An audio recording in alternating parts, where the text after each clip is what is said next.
Hello everyone, आज के इस वीडियो लेक्चर में हम डिस्कस करेंगे scattering intensity and scattering angle. ठीक है, तो सबसे पहले हम देखेंगे स्कैटरिंग इंटेंसिटी क्या होती है।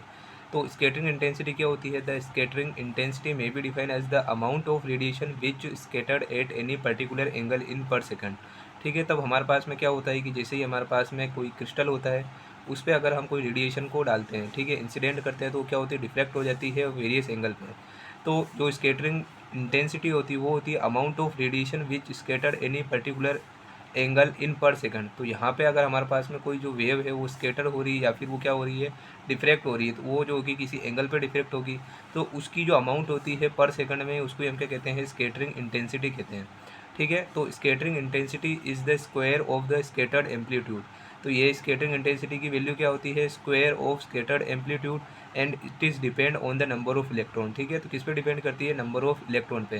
जितने ज़्यादा नंबर ऑफ इलेक्ट्रॉन होंगे उतनी ही ज़्यादा जो हमारे पास में इंसिडेंट जो बीम है वो डिफ्रैक्ट होगी। ठीक है, उतनी ही ज़्यादा मात्रा में उसका डिफ्लेक्शन होगा और उतना ही जो होगा इंटेंस डिफ्लेक्शन होगा, और जो हमारे पास में इंटेंसिटी आएगी वो क्या आएगी, ज़्यादा आएगी। ठीक है, तो इस तरह से जो हमारे पास में फॉर्मूला आता है किसका, स्कैटरिंग इंटेंसिटी का, वो क्या आता है, I average equal to A naught square bracket में 1 + sin SR/SR। ठीक है, तो एस क्या होता है अभी हम देखेंगे। और यहाँ पे जो इंटेंसिटी है ये क्या है, एवरेज इंटेंसिटी है। तो ये फॉर्मूला भी आपको लिखना होता है इस डेफिनेशन के साथ में। ठीक है, अब सेकंड हम देखते हैं कि स्कैटरिंग एंगल क्या होता है।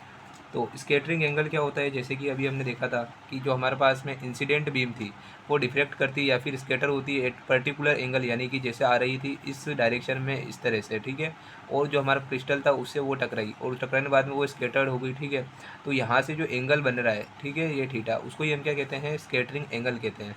सो स्कैटरिंग एंगल को हम किस तरह से डिफाइन करते हैं, the scattering angle may be defined as the angle through which the beam of electron is deflected. इसको हम किस तरह से रिप्रेजेंट करते हैं, जो हमारे पास में थीटा है उससे हम इसको रिप्रेजेंट करते हैं। जैसे कि यहाँ से हमारे पास में इंसिडेंट बीम आई और डिफ्लेक्ट हो गई एट एनी एंगल थीटा, तो उसको हम क्या कहेंगे, स्कैटरिंग एंगल कहेंगे। ठीक है, तो वहाँ पे जो हमने एस देखा था, एस की वैल्यू क्या होती है, 4π/λ sin θ/2। ठीक है, यहाँ पे जो थीटा आता है वो क्या आता है, स्कैटरिंग एंगल होता है।